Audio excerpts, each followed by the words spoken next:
Hello everyone, अभिनव नाम है मेरा और स्वागत करता हूं आप सभी का एक बार फिर से आपके अपने यूट्यूब चैनल मैथ्स बाय अभिनव राजपूत में और मॉक मास्टरी 1.0 में। मॉक मास्टरी 1.0 की ये 9वीं मॉक है। आई होप आप मॉक रेगुलर दे रहे हो। ये जो सीरीज है ये उन बच्चों के लिए ज़्यादा बेनिफिशियल है जो रिपीटर्स है, और बिगिनर्स को ध्यान देते हुए हम ना क्वेश्चंस को ज़्यादा एक्सप्लेन करते हैं। हर रोज 20 क्वेश्चंस आपको मिलता है। आप चाहो तो उसको मॉक फॉर्मेट में हमारे ऐप मैथ्स बाय अभिनव राजपूत पे दे सकते हो, और क्लासेस के फॉर्म में आपको यहां मिलती है रोज रात में 9 बजे रिकॉर्डेड। ओके, इसका जो एनोटेड पीडीएफ है वो आपको टेलीग्राम चैनल पे मिल जाएगा। हमारे इस साइड है मैथ्स बाय अभिनव राजपूत, जुड़ जाना। इसके अलावा अगर आप फाउंडेशन बैच की तैयारी कर रहे हो तो आप हमारे साथ द 100 आवर्स 1.0 से भी जुड़ सकते हो। क्लास के एंड में मैं डिटेल में बता दूंगा। और अगर आप इसको मॉक फॉर्मेट में देना चाहते हो तो वो भी दे सकते हो। केवल 149 में 50 क्वांट मॉक मिलते हैं। आप पहला क्वेश्चन देखो। द एक्सप्रेशन 555 की पावर 777 777 की power 555 is divisible by what. देखो, थोड़ा ना फंडामेंटली सोचना होता है इन क्वेश्चनों को। आप डायरेक्ट आंसर नहीं दे सकते कि आपने रटा और आंसर दे दिया, नहीं। आप थोड़ा सोचो। सबसे पहले 555 और 777 ये दोनों ही 111 के टेबल में आ रहा है ना, और 111 3 के टेबल में भी आता है और 37 के टेबल में भी आता है। ठीक है, 3 गुना 37 111 होता है। तो क्या 2 के टेबल में नहीं आएगा?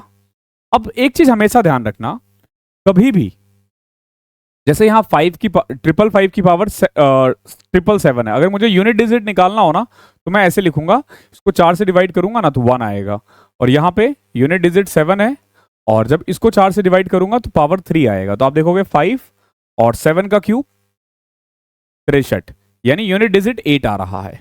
क्या आ रहा है? यूनिट डिजिट 8 आ रहा है। बाकी आप ये देखो, कभी भी जब दो ऑड नंबर्स को आप ऐड करते हो ना, क्योंकि देखो 5 की पावर कुछ भी हो ऑड ही होगा, 7 की पावर कुछ भी हो ऑड ही होगा।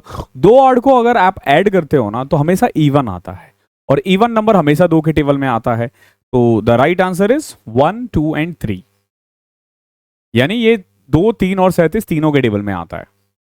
अच्छा क्वेश्चन था। चलो नेक्स्ट देखो। विक्रम ने 32% स्कोर किया एक एग्जाम में और वो 15 मार्क्स से फेल हो गया। अगर वो 57% स्कोर करता ना तो उसके 10 मार्क्स ज्यादा होते पासिंग से। पूछा है पासिंग मार्क्स क्या है एग्जाम में। ध्यान रखना, इसमें पासिंग मार्क्स भी पूछा जा सकता है, मैक्सिमम मार्क्स भी पूछा जा सकता है। सबसे पहले ये देखो, विक्रम के 32% आए हैं और वो फेल हो गया 15 मार्क्स से, यानी उसको 15 मार्क्स और चाहिए पास होने के लिए। और दूसरा बंदा कौन था? नहीं, दूसरा बंदा भी यही था। ये कह रहा है कि अगर ये 57% स्कोर करता ना, अगर ये 57% स्कोर करता ना तो इसके 10 मार्क्स ज्यादा होते पासिंग मार्क्स से, यानी 57% -10 जो है ना ये भी पासिंग मार्क्स है। अब दोनों ही पासिंग मार्क्स है, या तो 32% में प्लस ऐड कर दो या 57 में 10 ऐड करो। अभी देखो हमें क्या करना होता है, इनका डिफरेंस देखना होता है। अब जैसे देखो मार्क्स का डिफरेंस है 25, एक में 15 नंबर कम थे, एक में 10 नंबर ज्यादा है, तो डिफरेंस 25 है, और परसेंटेज का डिफरेंस भी 25 है। 32 और 57 का डिफरेंस कितना है? 25 है। अब सोचने वाली बात क्या है, आपसे पूछा क्या है? अगर मैक्सिमम मार्क्स पूछा होता तो हम 100 के निकालते, लेकिन हमसे क्या पूछा है? Passing marks. देखो आप, ये है पासिंग मार्क्स। तो एक काम करते हैं, पहले मैं 32% की वैल्यू निकालता हूं। तो 32% की वैल्यू 32 आ जाएगी, क्योंकि ये कट गया। अब इसमें 15 मार्क्स ऐड कर दोगे तो वो पास हो जाएगा, यानी पासिंग मार्क्स है कितना? 47। अच्छा क्वेश्चन है। क्वेश्चन नंबर 3 देखो, बड़ा प्यारा क्वेश्चन है। एक सर्कल है जिसका रेडियस 4 सेंटीमीटर है और वो इंस्क्राइब है एक राइट एंगल ट्राइंगल एबीसी में। As you can see angle C 90 degree है। एसी दे रखा है 12। समझना, ये 12 है और रेडियस कितना दे रखा है? 4। किसी भी राइट एंगल ट्राइंगल में ना जो इन रेडियस का फॉर्मूला होता है ना वो होता है perpendicular plus base minus hypotenuse upon में 2। कोई दिक्कत? रेडियस कितना था? 4 ना। रेडियस अगर मैं 4 पुट कर दूं तो 8, बेस 12 मान लेते हैं, प्लस परपेंडिकुलर माइनस हाइपोटेन्यूस। तो हाइपोटेन्यूस माइनस परपेंडिकुलर जो है ना वो 4 आ जाएगा, या यूं कह लो हाइपोटेन्यूस जो है ना वो परपेंडिकुलर प्लस 4 हो जाएगा। और हमें ना पी निकालना है। इसने जो सी बी बोला है ना इसको हमने पी मान लिया है। क्लियर है? अब एक चीज ध्यान रखना, जो एच स्क्वायर होता है ना वो P square plus B square के बराबर होता है। एच के बदले आप क्या लिख सकते हो, पी प्लस 4, और पी प्लस 4 का स्क्वायर क्या होगा, पी स्क्वायर प्लस 16 प्लस में 8p equal to P square plus में बी स्क्वायर। बी कितना है 12 यानी 144। अब अगर कॉर्स देखोगे ना ये कट गया, 8p इज इक्वल टू 128, तो p इज इक्वल टू 16 8 जा 128 होता है 16। बाकी हाइपोटेनस भी निकल जाएगा, 20 आ जाएगा। ओके, अच्छा सवाल था ये। क्वेश्चन नंबर 4 देखो, find the number of factor of 196 which are divisible by 4। 196 के ऐसे फैक्टर्स बताओ जो 4 से डिविजिबल हो। समझो, पहले देखो कि 196 के कितने फैक्टर है, 14 स्क्वायर ना, 2 स्क्वायर इंटू 7 स्क्वायर, 3 इंटू 3। क्या करते हैं, जो भी पावर है उसमें एक ऐड कर दो, यानी टोटल फैक्टर तो 9 है। नंबर ऑफ फैक्टर कितने हैं 196 के, 9 है। आपसे पूछा इनमें से डिविजिबल बाय 4 कितने हैं, डिविजिबल बाय 4 कितने हैं। अभी सबसे पहले आप ये देख सकते हो टोटल 9 है ना, 9 में से आप सीधा घटा दो जो 4 से कम है। 4 से कम कौन कौन सा फैक्टर होगा, 1 होगा, 2 होगा और खुद 4 होगा। क्यों, 3 भी होगा, बस नहीं 3 नहीं है, नहीं नहीं नहीं नहीं नहीं नहीं, तो बहुत सारे फैक्टर्स बनेंगे, सिर्फ 4 से कम क्यों हटाएंगे, 14 भी तो 4 के टेबल में नहीं आता ना। तो अब देखो, पहले तो आपने टोटल 9 फैक्टर्स निकाल दिए, एक तरीका ये है, बट हमसे क्या पूछा है, डिविजिबल बाय 4। अब हम दूसरा अप्लाई करेंगे जो बिल्कुल कंसेप्ट है। देखो क्या है, आपने क्या लिखा, 196 को 2 की पावर 2 इंटू 7 की पावर 2, यानी जो फैक्टर्स बनेंगे ना वो ऐसे बनेंगे। पहला है 2 की पावर 0, 2 की पावर 1, 2 की पावर 2, 7 की पावर 0, 7 की पावर 1, 7 की पावर 2। अभी देखो, आपसे देखना है कि 4 से कितने डिविजिबल है, तो ये और ये तो 4 से डिविजिबल है नहीं, तो यहां से आपको केवल और केवल 2 स्क्वायर लेना है। अब इसको आप इससे मल्टीप्लाई कर दो या इससे कर दो या इससे कर दो, तीनों ही केस में वो 4 के टेबल में आएगा ही आएगा। तो 1 इंटू 3, तो 3 ऐसे हैं जो 4 के टेबल में आ रहे हैं, 3 ऐसे हैं जो 4 से डिविजिबल है। एक तो 196 खुद होगा, एक 4 होगा, और एक मे बी 28 आता है ना इसके टेबल में, हाँ 28 होगा। अगर मान लो आपसे पूछा होता कि 14 से डिविजिबल कितने हैं, तो आप क्या करते, देखो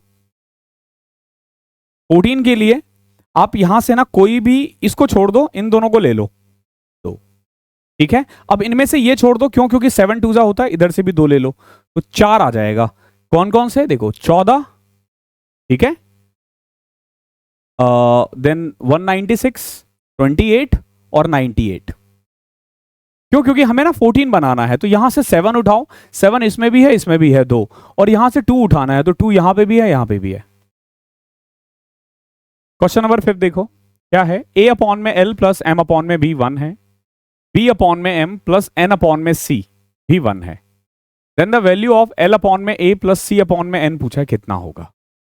बड़ा प्यारा क्वेश्चन है, एज्यूम करके ही आप आंसर ला पाओगे, ज्यादा आसान वही रहेगा, ठीक है। देखो क्या दे रखा है, एक तो m और b की ना अपनी मर्जी से एक वैल्यू मान लो, m और b की मैटर करेगा नहीं, ठीक है। 0 मत मानना या 1 मत मानना, 1 1 मानोगे तो ये पूरा 0 हो जाएगा, फिर 0 प्लस 0 0 करना पड़ेगा आपको, ठीक है। हालांकि आंसर शायद 0 ही आए, लेकिन या तो 0 आएगा आंसर या 1 आएगा, इन्हीं दोनों में से कोई एक आएगा। तो वैल्यू कुछ और लेते हैं, जैसे देखो a अपॉन में l प्लस में m की वैल्यू 1 ले लेते हैं, b की वैल्यू 2 ले लेते हैं, इज इक्वल टू 1। तो आप देखोगे a अपॉन में l जो है ना वो 1 अपॉन में 2 आ गया, यानी a भी 1 है हमारा, l भी 2 है।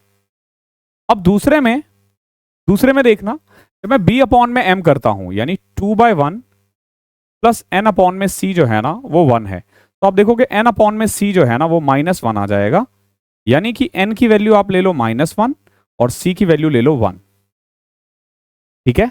अब आपसे क्या बोला है, गौर से देखना, आपसे बोला है l अपॉन में a plus c by n, c 1 है और n -1 है, 2 - 1 1 आंसर। कुछ भी वैल्यू लोगे आंसर यही आएगा। अगर आपने दोनों 1 ले लिया होता ना तो 0 बन जाता। एक ट्रेन है, वो ना 7 सेकंड लेता है एक आदमी को पार करने में जो प्लेटफॉर्म पे खड़ा हो रखा है, और एक दूसरा ट्रेन है whose length is double that of the first train and moving in the opposite direction takes 10 seconds to pass him. The time taken by the train to pass each other. देखो ये क्या कह रहा है, एक train है P length मान लेते हैं, स्पीड उसकी A मान लेते हैं, तो उसको 7 सेकेंड लगता है। कितना टाइम लगता है? 7 सेकेंड। एक दूसरा ट्रेन है जो डबल लेंथ है फर्स्ट ट्रेन से, यानी 2P, और इसकी स्पीड को B मान लेते हैं। कितना टाइम ले रहा है? 10 सेकेंड। अब आपसे पूछा है कि ये दोनों ट्रेन एक दूसरे को क्रॉस करने में कितना टाइम लगाएगा अगर दोनों अपोजिट डायरेक्शन में हो तो।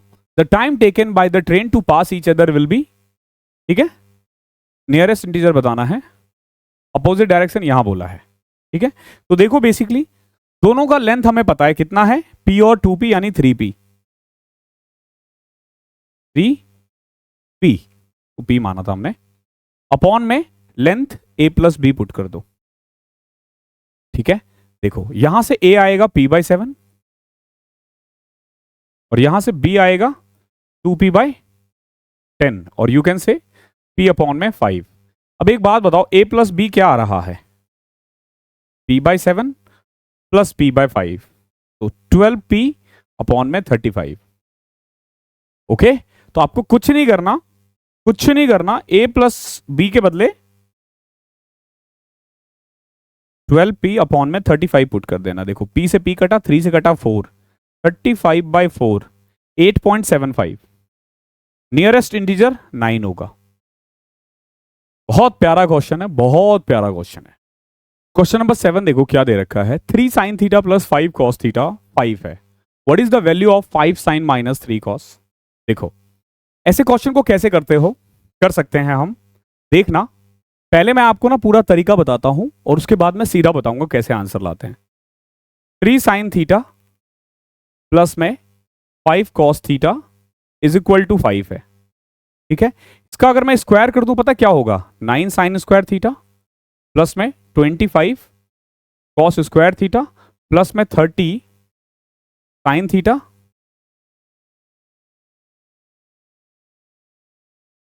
cos theta is equal to 25। अब अगर मैं इसका स्क्वायर कर दूं तो k मान के इक्वल टू k मान लेता हूं, तो अगर मैं इक्वल टू k मानूंगा ना तो ऐसा हो जाएगा, देखो k स्क्वायर, ठीक है। अब 5 sin स्क्वायर क्या हो जाएगा, 25 sin square plus 9 cos square minus 30 sin theta cos theta. तो अगर आप गौर से देखोगे ना, अब मैं इन दोनों को ऐड कर देता हूं। जब मैं ऐड करूंगा तो यहां देखो 25 sin स्क्वायर है, यहां 25 cos स्क्वायर है, तो क्या मैं दोनों में 25 कॉमन लेके यहां पे sin square plus cos square लिख सकता हूं। सेम इन दोनों में 9 कॉमन लेके मैं लिख सकता हूं sin square plus cos square is equal to 25 plus k square. आप बोलोगे सर ये कहां गया, भाई ये कट जाएगा ना, क्योंकि प्लस 30 है, ये माइनस 30 है, कुल मिला के ये 1 होता है, ये भी 1 होता है। आप देखोगे 25 plus 9 is equal to 25 plus k square, 25 से 25 कैंसिल, k स्क्वायर की वैल्यू 9 आ गई, k की वैल्यू आ जाएगी प्लस माइनस 3, इसमें से एक -3 दे रखा है तो हम ये लिख दे देंगे, ठीक है। -3 हो सकता है, ध्यान रखना, और कोई नहीं हो सकता। अब एग्जाम में आपको कैसे करना होगा, ये हमेशा ना इस फॉर्मेट में दिया होगा, हमेशा। If a cos x plus b sin x is equal to p, then b cos x minus a sin x is equal to p square minus a square plus b square root में, ठीक है। अगली बार से आप सीधा यही करोगे, क्या करोगे, देखो 25 माइनस 25 प्लस 9 34, सॉरी उल्टा बोल दिया मैंने, a square plus b square minus p square आएगा। ओके, ध्यान रखना है इस चीज का, ओके, हमेशा। ओके, आप इसको ऐसे भी कर सकते हो कि मान लेते हैं कि ये p था ना तो ये q था, ठीक है। तो आप ऐसे ध्यान रखना कि a square plus b square जो होगा ना वो p square plus q square के बराबर होगा। अब आपसे जो पूछा है आप उसकी वैल्यू निकाल सकते हो बिना ताम झाम के। क्वेश्चन नंबर 8 देखो, एक इलेक्शन हुआ है, 35% जो वोटर है ना उसने पी को वोट दिया है और 50% of the remaining voter voted for Q. 50% of the remaining है, ध्यान रखना, and the remaining voter did not vote, उसने किसी को वोट ही नहीं दिया। If the difference between those who voted for candidate P and those who do not voted was 1000, तो number of individual eligible for casting a vote पूछा है कितना होगा। देखो सिंपल है, अगर 100% वोट है ना तो पी को मिला है 35%, बचा कितना 65%, इसमें से आधा क्यू को दिया है, कितना 32.5%, और बचे हुए 32.5% ने किसी को वोट नहीं दिया है। ठीक है, आपसे क्या बोला है, जिसने पी को वोट दिया और जिसने वोट नहीं दिया उसका डिफरेंस 1000 है, जबकि हमारे अकॉर्डिंग अगर आप देखोगे ना तो डिफरेंस है 2.5%। 1000 2.5 की वैल्यू है, 100 की कितनी होगी, पॉइंट हटाओ, जीरो लगाओ, 25 से कट करोगे 40, 40 के ऊपर 3 जीरो जो होता है ना वो 40,000 हो जाता है। इजी क्वेश्चन था, अच्छा क्वेश्चन था। क्वेश्चन नंबर 9 देखो, x1, x2, x3 किसी काम को 90, 45 और 67.5 डेज में कर सकता है। तीनों ने काम स्टार्ट किया, लेकिन x2 जो है ना वो 13.5 डेज काम खत्म होने से पहले छोड़कर चला गया। आपसे पूछा in how many days was the work completed, यानी कि पूरा काम होने में कितना टाइम चला है। ठीक है, आप हमेशा ऐसे क्वेश्चंस को दो तरीके से कर सकते हो, मैं दोनों ही बताऊंगा अभी। सबसे पहले देखते हैं कि एफिशिएंसी क्या आती है। x1 90 डेज में, x2 45 डेज में और x3 67.5 डे में। 22.5 के टेबल में सब आ रहे हैं ना, 22.5 गुना 4, 22.5 गुना 2 और 22.5 गुना में 3, 4 2 6, 4 2 और 3 का एलसीएम 12, 12 दूनी 24, 270 आ जाएगा इसका। ठीक है, क्या आ जाएगा एलसीएम 270। अभी जब मैं एफिशिएंसी की बात करता हूं तो x1 की आएगी 9, इसकी आ जाएगी 6 और इसकी आ जाएगी 4। ठीक है, अभी देखो ये जो बिफोर वाला क्वेश्चन होता है ना, आप इसको दो तरीके से कर सकते हो। पहला मेथड और बेस्ट मेथड होता है, मान लो कि अगर x2 ने 13.5 दिन और किया होता काम, तो वो कितना काम कर सकता है, 6 डेज ना, सॉरी 13.5 दिन, इसकी एफिशिएंसी कितनी है 6, 81 काम और हो जाता। अगर मान लो काम उतना ही मैं मान के चलता हूं, मैं मान के चलता हूं कि x2 ने भी सारे दिन काम किए हैं, तो और कितना काम हो सकता था 81, यानी 270 प्लस 81 कितना काम हो सकता था 351 डिवाइडेड बाय 6 3 9 और 4 13, 13 दूनी 36, 13 7 91। एक तरीका तो ये है। दूसरा तरीका क्या है, दूसरा तरीका भाई ऐसे है, ये बताओ मुझे कि आखिरी के 13.5 दिन किसने काम किया है। अरे x2 छोड़कर गया ना x1 और x3 ने, यानी 7 के हिसाब से, x1 और x3 ने 7 के हिसाब से, तो 13 7 91, 3 94.5 काम तो इन दोनों ने किया है 13.5 दिन में, और बचा हुआ जो काम है ना आपको 270 में से माइनस करना पड़ेगा। कितना आएगा 175.5। ठीक है, ये काम किसने किया है, ये काम तीनों ने मिलकर किया है, 6 3 9 4 13, 13 13 69, 13.5। देखो 13.5 दिन सबने मिलकर काम किया, 13.5 ने केवल 2 आदमी ने मिलकर किया, तो टोटल दिन कितना आ जाएगा 27। बट ध्यान रखना ये वाला मेथड बेस्ट है, पहला वाला जो है ना, जितने दिन वो पहले छोड़कर गया ना उतना काम और ऐड कर दो बस। If the work done by x men in x plus 1 days is equal to work done by x plus 5 men in x minus 2 days, what is the value of x? देखो इसको बोलते हैं MDH formula, M1 D1 H1 upon में W1 is equal to होता है M2 D2 H2 upon में work 2। अभी देखो क्या है, अगर x आदमी x प्लस 1 दिन काम करे, x प्लस 5 आदमी x माइनस 2 काम करे, तो दोनों सेम ही काम करते हैं। अगर h और w नहीं है कोई दिक्कत नहीं है, जो है बस उसको लिख दो। तो what we can say X square plus X जो है ना वो एक्स स्क्वायर -10 प्लस 3x के बराबर है। अब देखो ये कट गया, 1 आई एक्चुअली में, 3x एक्स स्क्वायर प्लस 1 है ना, 11 आ रहा है यार।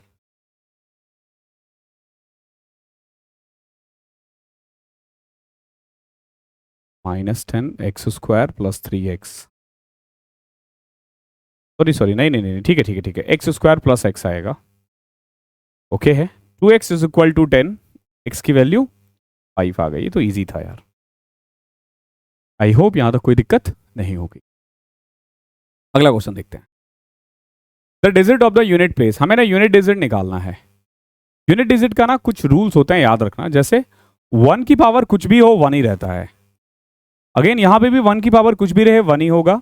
सेम 6 के साथ भी यही होता है, 6 की पावर कुछ भी रखो 6 ही होता है, ठीक है। तो 1 + 1 2, 2 - 6, आप ऐसे ना करके ना 1 + 1 2 होता है ना, 2 यानी 12 -6, ठीक है।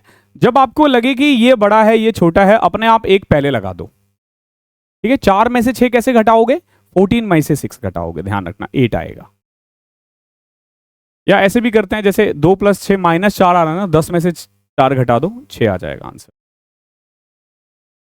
4 शॉप है हमारे पास, ABCD offer successive discount on the article such that A जो है ना 50-10, B 45-15, C 30-30 और D 40-20। देखो 4 दुकानदार हैं, हमने ये पहले भी किया इस टाइप के क्वेश्चंस। A जो है ना ऑफर कर रहा है 50 + 10, B ऑफर कर रहा है 45 + 15, C ऑफर कर रहा है 30 + 30, D ऑफर कर रहा है 40 + 20। अब देखो पता है, अगर मुझे रैंक देना हो ना कि कौन बेस्ट है कौन वर्स्ट है, ये बेस्ट है, ये सेकंड नंबर पे आएगा, ये थर्ड पर आएगा और ये फोर्थ पर आएगा। आप बोलोगे सर आपने ऐसे कैसे कर दिया सीधा?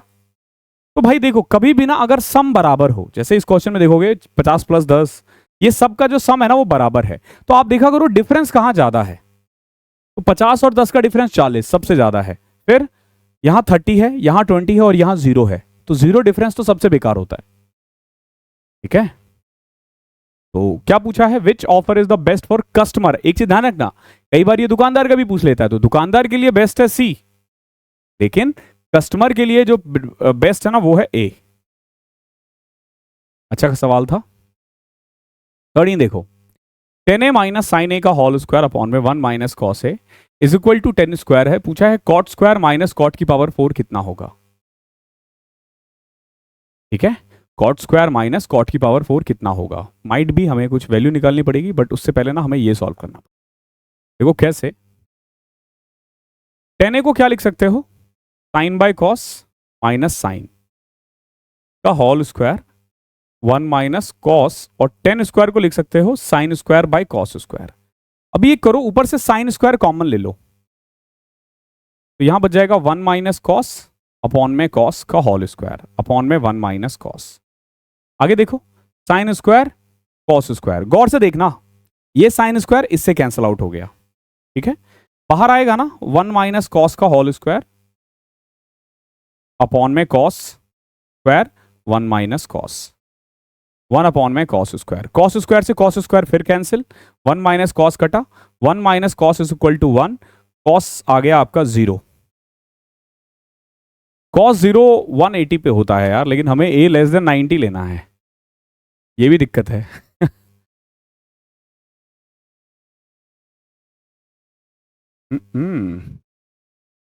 साइन कॉमन लेने के बाद 1 - कॉस, ठीक है। कॉस 1 - कॉस का होल स्क्वायर अपॉन में कॉस स्क्वायर, और नीचे 1 - कॉस पहले से ही था।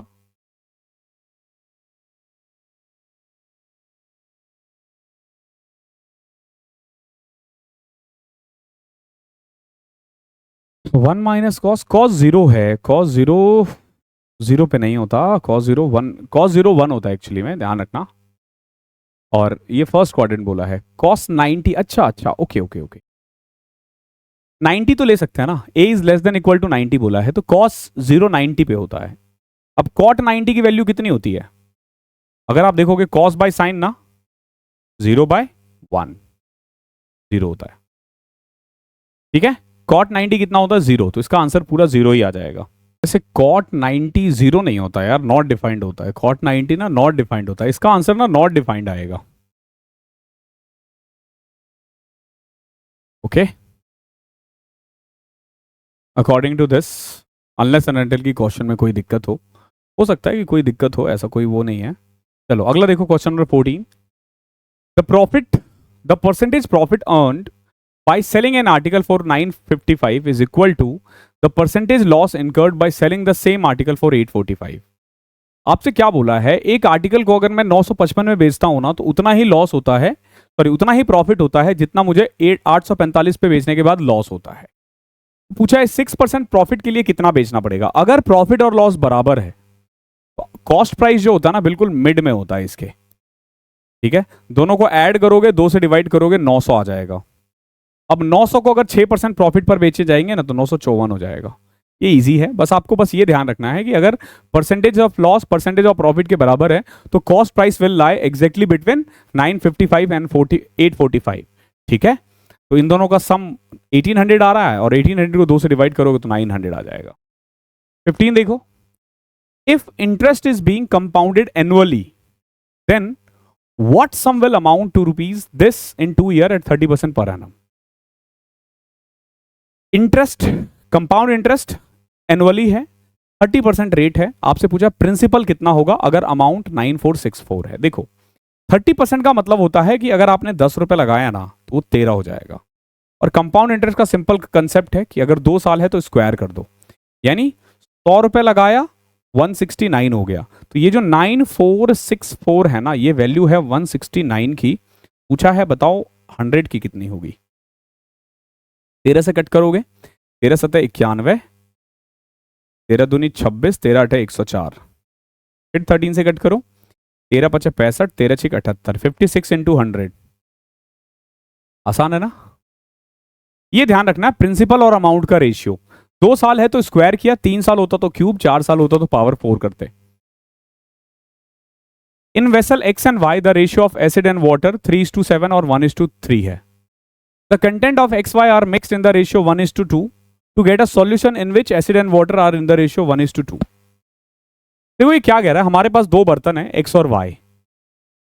X में एसिड और वाटर का रेशियो 3:7 है और Y में एसिड और वाटर का रेशियो 1:3 है। आपने क्या किया, X के 1 कंटेनर और Y का 2 कंटेनर उठाया, मतलब क्वांटिटी में बोल रहा हूं कि 1:2 में उठाया और उसको तीसरे में मिलाया, और तीसरे में एसिड और वाटर का रेशियो है A:B। आपसे पूछा B + A अपॉन में B - A बताओ कितना होगा। देखो पहले ना आपको क्या करना पड़ता है, क्वांटिटी को 1:2 में डिवाइड करना होता है। जैसे यहां देखो 3 और 7 ये 10 है, तो यहां 20 होना चाहिए। 20 में आप देखोगे एसिड और वाटर, सॉरी 10 में एसिड और वाटर 3:7 होगा, लेकिन 20 को जब आप 1:3 करोगे ना तो कितना हो जाएगा 5 और 15। अब जब आप इसे मिलाओगे ना तो यू विल फाइंड कि 8 लीटर क्या है हमारे पास, एसिड है, और 15 और 7 22 लीटर पानी है, यानी सिंपलेस्ट फॉर्म है 4 और 11। ये है एसिड और वाटर का रेशियो, यानी ये A:B। क्या पूछा आपसे, B + A B - A। बहुत प्यारा क्वेश्चन है लेकिन इजी है। 17 देखो, if the equation this is equal to 0, this is equal to 0 और हैव बोथ रूट्स कॉमन, यानी दोनों का रूट्स जो है ना वो कॉमन है। पूछा है वैल्यू ऑफ P/R कितना होगा। अच्छा क्वेश्चन है, अच्छा क्वेश्चन है, मतलब अच्छा क्वेश्चन है। देखो क्या दे रखा है, पहला इक्वेशन है 21kx² प्लस में 24k प्लस RX प्लस में 6x² minus 9 is equal to 0।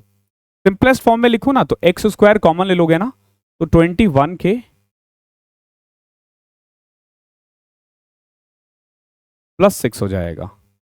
x common ले लोगे ना तो RX आई थिंक अकेला है, और 24k minus 9 is equal to 0। ये पहले इक्वेशन को ना मैंने सिंपलेस्ट फॉर्म में कन्वर्ट कर दिया। सेम अब मैं दूसरे के साथ भी यही करने वाला हूं। दूसरा इक्वेशन देखो क्या है, 7k एक्स स्क्वायर प्लस में 8k प्लस में P x plus 2x² minus 3। इसमें एक्स स्क्वायर अगर मैं कॉमन ले लू ना तो 7k प्लस 2 प्लस में पी एक्स प्लस में 8k minus 3 is equal to 0। ठीक है। अभी कोई भी जो क्वाड्रेटिक इक्वेशन होता है ना वो इस फॉर्म में होता है, ए एक्स स्क्वायर प्लस में बी एक्स प्लस सी के फॉर्म में। अब क्योंकि दोनों के रूट्स जो है ना वो कॉमन है तो सम ऑफ रूट्स और प्रोडक्ट ऑफ रूट्स तो सेम होना चाहिए। अगर मैं पहले वाले में देखूं, ध्यान रखना फर्स्ट वाले में जो सम ऑफ रूट्स आ रहा है ना वो आ रहा है माइनस बी बाई ए यानी माइनस आर अपॉन में 21k प्लस 6। ये पहले वाले में आ रहा है। दूसरे वाले में क्या आ रहा है, माइनस पी अपॉन में 7k प्लस 2। ठीक है, ये क्या है, सम ऑफ रूट्स है। ये हमने क्या निकाला है, सम ऑफ रूट्स। अब प्रोडक्ट ऑफ रूट्स क्या होगा, पहले वाले का होगा c बाय ए यानी 24k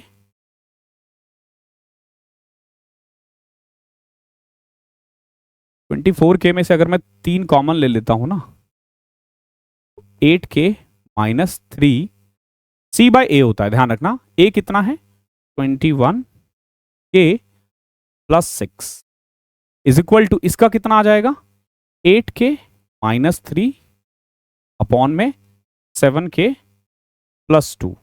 अब गौर से देखो ये और ये कट गया, क्रॉस मल्टीप्लाई करो k की वैल्यू आ जाएगी। कैसे, 14k plus 6 sorry 21k plus 6, ये तो बराबर ही आ गया यार, ये तो बराबर आ जाएगा क्योंकि बराबर ऐसे तो हम वैल्यू नहीं निकाल पाएंगे k की।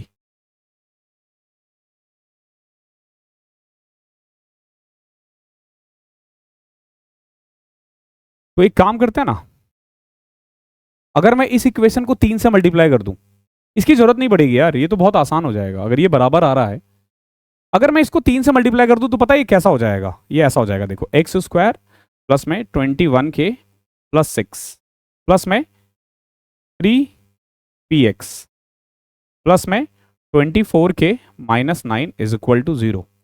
कायदे से ये और ये देखो बराबर है, ये भी बराबर है। क्या बराबर होना चाहिए, R X should be equal to 3px। X से एक्स कटा, क्या पूछा आपसे, p अपॉन में r पूछा है ना, p अपॉन में r 1/3 हो जाएगा।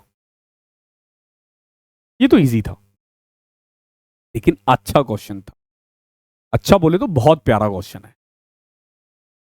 18वां देखो, एक हेमिस्फेरिकल बॉल है made up of iron has inner diameter 84। ठीक है, एक हेमिस्फेरिकल का इनर डायमीटर 84 है। पूछा है find the cost of 10 plating it on inside at the rate of 21। देखो एक स्फेयर के अंदर हमें क्या करना है, प्लेट करना है, तो हमें कर्ड सरफेस एरिया की जरूरत पड़ेगी। Curved surface area of hemisphere यानी वक्र पृष्ठीय क्षेत्रफल होता है 2 पाई आर स्क्वायर, 2 इंटू पाई 22/7 है, और रेडियस कितना है 42 और कॉस्ट क्या है 21 रुपए का कॉस्ट है हर 100 मीटर का, 100 सेंटीमीटर का। ठीक है, अब इसको सॉल्व करना है हमें। 7 से कट किया 3 दूनी 6 गुना 22 132, 42 का स्क्वायर कितना होगा 1764 अपॉन में 100। ठीक है, यूनिट डिजिट 8 आ रहा है, इसमें तो कोई दिक्कत नहीं है। 3 2 5 1 6 7 6 4 10 7 17 18, देखो 9 के टेबल में आ रहा है। ये चेक करो कि इसमें से 9 के टेबल में कौन सा आएगा। 8 4 12 8 20 2 22 3 25 2 27, ये तो आ रहा है। 8 4 12 5 17 2 19 2 21 4 25, ये नहीं आ रहा, ये हमने पहले ही एलिमिनेट कर दिया था।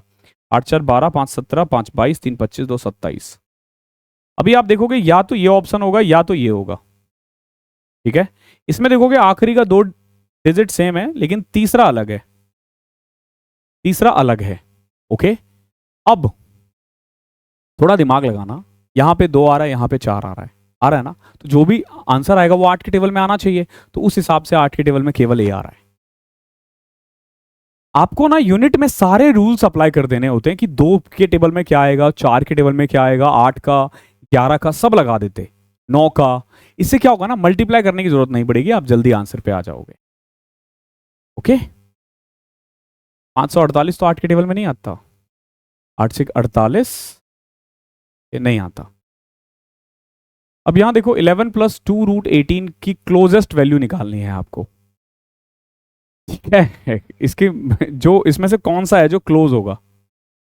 ठीक है, देखो कैसे निकालोगे। अंडर रूट 11 प्लस में 2 रूट 18 की वैल्यू कैसे निकालोगे। तो भैया रूट 18 से पहले ठीक रूट क्या है, 4 है ना, 4 है। 4 प्लस में 18 था ना, 4 का स्क्वायर 16 अपॉन में 8। 2 ए बी करते हैं ना, सीधा निकालते ही हैं। हम इसका फैक्टर कर सकते हैं क्या, हाँ कर सकते हैं ना। देखो कैसे, देखो रूट 18 को आप 3√2 भी तो लिख सकते हो ना, तो ये कुल मिला के 6√2 हो जाएगा। ठीक है, ये क्या हो जाएगा, 6√2 हो जाएगा, और रूट 2 की वैल्यू होती है 1.41।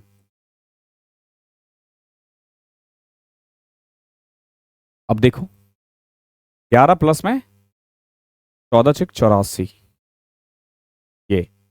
ये आ गया आपका 19.46। 19.46 का के क्लोज। ठीक है, अगर मैं पॉइंट हटा दूं तो 0 आ जाएगा। ठीक है, अब 1946 के आसपास का रूट बताओ किसका पता है आपको। ठीक है, जब मैं 48 की बात करता हूं तो 2304 होता है, तो ये नहीं हो सकता। ठीक है, 41 का और 44 का, इन्हीं दोनों में से कोई एक होगा। 44 का रूट क्या होता है, 44 का रूट होता है 1936, थोड़ा ही ज्यादा है ना, तो ये रहा क्लोज टू 4.4। ध्यान रखना, आंसर निकालना भी एक एबिलिटी है। क्वेश्चन नंबर 20 देखो, लास्ट क्वेश्चन है और बहुत ही बढ़िया लेवल का है। क्या है, एक ना 5 किलोमीटर का रेस होता है। राजेश ने थॉमस को 30 सेकंड से हरा दिया और थॉमस ने प्रसाद को 70 सेकंड से हरा दिया। ठीक है, राजेश की स्पीड दे रखी है, आपसे पूछा है कि थॉमस प्रसाद को कितने सेकंड बाद हराएगा। देखो, पहले राजेश पहुंचा, फिर थॉमस पहुंचा 30 सेकंड बाद, और उसके 70 सेकंड बाद कौन पहुंचा, प्रसाद। यानी एक्चुअली में आप देखोगे ना, तो राजेश ने प्रसाद को 100 सेकंड से हरा दिया, अगर पूछा होता तो 100 सेकंड से हरा दिया। ठीक है, सवाल क्या है, आपसे पूछा है कि थॉमस प्रसाद को कितने डिस्टेंस से हराया है, कितने डिस्टेंस से हराया है। पहले देखते हैं प्रसाद को टाइम कितना लग रहा है। प्रसाद नहीं, सॉरी, हाँ प्रसाद से पहले राजेश का देखते हैं। देखो राजेश की स्पीड 30 है और 5 किलोमीटर का रेस है, यानी 1/6 आवर यानी कि 10 minute, which is equal to 600 second. देखो राजेश ले रहा है 600 सेकेंड, थॉमस ले रहा है 630 सेकेंड और प्रसाद ले रहा है 700 सेकेंड 5 किलोमीटर की रेस को पहुंचने में। अभी देखो, जब यहां पे थॉमस पहुंच गया होगा ना, तो प्रसाद यहां कहीं होगा, और प्रसाद को यहां ये वाला डिस्टेंस ट्रेवल करने में 70 सेकेंड और लगेंगे। ध्यान रखना, आई एम कंपेयरिंग थॉमस और प्रसाद। अब राजेश को भूल जाओ।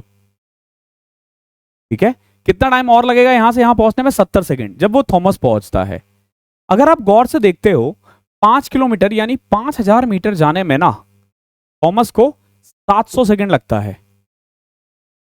ठीक है, तो वो 70 सेकेंड में कितना चलेगा, 500 मीटर। मतलब यह है कि जब थॉमस ने फिनिश किया ना, प्रसाद उससे 500 मीटर दूर था।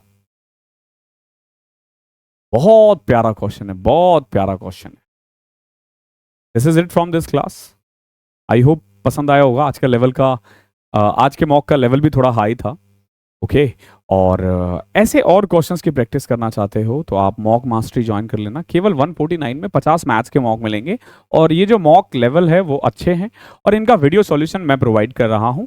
तो ये बाकी मॉक की तरह नहीं है जो आप अदर प्लेटफॉर्म पे देखते हो कि कुछ भी सॉल्यूशन डाल दिया। यहाँ पे वो सॉल्यूशन करवाया जाएगा जो एग्जामिनेशन हॉल है, और मॉक में हम सिर्फ आंसर की देते हैं। सॉल्यूशन के लिए आपको यूट्यूब पे आना ही पड़ेगा, आपको यहीं पे देखना पड़ेगा उन सॉल्यूशन को। जो भी क्वेश्चन आपको गलत लगता है सीधा आओ और यूट्यूब पे देख लो। 50 मॉक मिलेंगे, केवल 149 रुपीज में है। इसके अलावा अगर आपको चैप्टर में दिक्कत आ रही है तो मैं बोलूँगा अगर बेसिक में थोड़ा बहुत भी इधर उधर है ना, तो आप द 100 आवर्स 1.0 जुड़ जाओ, बहुत बेनिफिशियल रहेगा आपके लिए। हम इस बैच में ना एक तरह से मैं आपको ना पूरी तरीके से प्रॉमिस कर सकता हूँ कि इससे बाहर कुछ नहीं आएगा। ओके, बाकी थैंक यू सो मच, कल मिलेंगे। इसके एनोटेड पीडीएफ के लिए आप टेलीग्राम चैनल से जुड़ जाना। धन्यवाद आप सभी का।